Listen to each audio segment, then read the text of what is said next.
Bueno, en este video vamos a ver la parte de equilibrio químico. ¿Qué significa esto del equilibrio químico? Bueno, nosotros cuando estamos trabajando con ecuaciones químicas siempre vemos que los reactivos generan productos, ¿sí? Y entonces yo les había comentado que en química esta flecha es lo mismo que el igual en matemática. Bueno, en algunas ecuaciones hemos visto también que aparece la doble flecha, ¿sí? Esto significa que la reacción puede ser lo que se llama reversible. Entonces, ¿qué es lo que pasa? Bueno, puede pasar que esos reactivos se transformen en productos y llegado a un punto, esos productos comiencen a descomponerse para otra vez generar los reactivos. Esas reacciones tienen lo que se llama un equilibrio químico, ¿sí? Nosotros en algunos cálculos lo hemos tomado como rendimiento de la reacción y decíamos el rendimiento de la reacción es de tanto, suponiendo que podía ser por alguna deficiencia o algo por el estilo. No, es una limitación que tiene cada una de las reacciones químicas, ¿sí? Entonces, lo que sabemos nosotros es que siempre a la izquierda de la ecuación nos van a aparecer los reactivos, A, B, C o los que fuesen. Y a la derecha los productos, es decir, lo que se va a obtener. Bueno, en nuestro caso, en los casos de equilibrio químico, nosotros decimos, esta reacción va a estar dominada por una constante. Esa constante es una constante de equilibrio, ¿sí? Y esa constante va a depender de distintas variables, ¿está? Entonces, una de las variables puede ser la temperatura. Las reacciones pueden ser endotérmicas o exotérmicas. Es decir, si yo mezclo A con B y al formarse C y D genera temperatura, la reacción es exotérmica. Por lo tanto, si a esa reacción exotérmica yo la enfrío, es decir, la estoy ayudando, va a generar mayor cantidad de productos. Es decir, el equilibrio se va a desplazar hacia el lado de los productos. Caso contrario, si la reacción fuese endotérmica, esto quiere decir, al mezclar A con B y formarse C, absorbe temperatura, es decir, la reacción se está enfriando, y yo la caliento, estoy otra vez colaborando con la formación de productos. De hecho, si la reacción se enfría y yo la enfrío más, bueno, el desplazamiento iría hacia el lado de los reactivos. Esto que les estoy comentando es lo que en líneas generales se llama el principio de Le Chatelier, ¿sí? Que es hacia cuáles son las variables que yo puedo modificar, ¿sí? Y para dónde es que se desplazaría el equilibrio. La segunda de las variables es la concentración molar. Yo les comentaba como en ósmosis o en biología se ve que siempre pasa de lo más concentrado a lo menos concentrado, atraviesa una membrana, ¿no? Entonces, bueno, acá nos va a pasar lo mismo. Si la concentración que tenemos de A y B es mayor a la que tenemos de C y D, de acuerdo a la constante de equilibrio, el equilibrio se desplaza hacia el lado de los productos. En cambio, llegado a un punto, si la concentración de los productos es superior a la de los reactivos, el equilibrio se va a desplazar para el otro lado, ¿sí?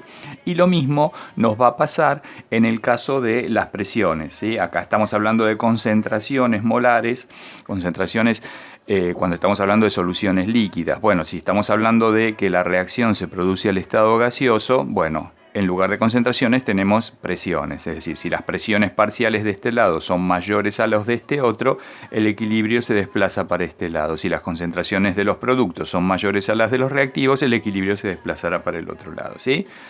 Bien, entonces les decía que todas las reacciones están dominadas por una constante, que la vamos a llamar Kc, Ke o constante de equilibrio, que es el cociente entre los productos y los reactivos, ¿sí?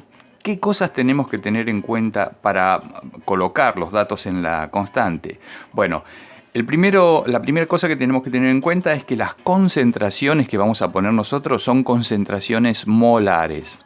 La segunda de las cosas que tenemos que tener en cuenta es que hay que respetar los índices que se pusieron en cada uno de ellos en la ecuación, para igualar la ecuación, porque esos índices, fíjense acá el caso de 2 por C, en la constante van a pasar como potencia. Y la tercera de las cosas es que si alguno de los productos o de los reactivos están al estado sólido, la concentración en sí misma es 1, por lo tanto lo vamos a cancelar, es decir, no interviene en el valor de la constante, ¿sí? Entonces, fíjense, acuérdense, las concentraciones tienen que ser concentraciones molares, los índices van a pasar como potencia y los sólidos y también el agua, ¿sí? Salvo que el agua forme parte de un reactivo o algo por el estilo, también van a pasar como concentración 1, es decir, que no intervienen en el valor de la constante. Bien, vamos entonces a continuar con nuestro caso. ¿Sí? Digamos, A más B me daba 2C y D. D lo habíamos ignorado porque era un sólido, entonces ese no iba a entrar. Entonces fíjense, cuando comienza la reacción, es decir, inicialmente, yo voy a tener una determinada cantidad de A y una determinada cantidad de B, que las voy a llamar concentraciones iniciales porque las voy a expresar como concentraciones molares. Pero de C supuestamente no tengo nada, ¿sí? Podría ser que de C tenga un poquito porque quedó el reactor sucio de una reacción anterior, etcétera, etcétera, y podría ser que tenga, ¿sí? Y al final después se va a sumar. Entonces, ¿qué es lo que pasa? Bueno, se llega al equilibrio, es decir, se calienta la reacción, se produce la reacción y se llega al equilibrio. Entonces, en ese determinado momento de A ya no voy a tener lo que yo puse. Entonces digo, ¿qué voy a tener? Y lo que yo puse menos una determinada cantidad que se me vino a formar el producto en cuestión. Lo mismo me va a pasar con B. De B yo voy a tener la cantidad que yo puse, la concentración inicial que yo puse, menos una determinada cantidad de B que se vino a formar el compuesto producto, ¿sí? Y de C voy a formar una determinada cantidad, pero como el índice acá era 2, voy a formar 2x. ¿Sí?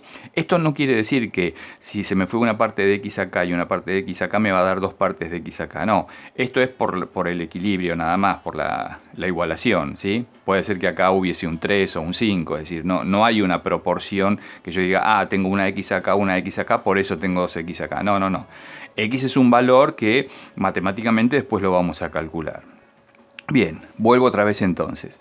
Planteé la ecuación, puse las concentraciones que tenía, acuérdense que las coloco como concentraciones molares, y cuando llego al equilibrio, lo que me queda es de A, lo que puse, menos una parte que se me vino a formar el producto, de B exactamente lo mismo, lo que yo puse, menos una parte que se me vino a formar el producto, y de C el producto, ¿sí?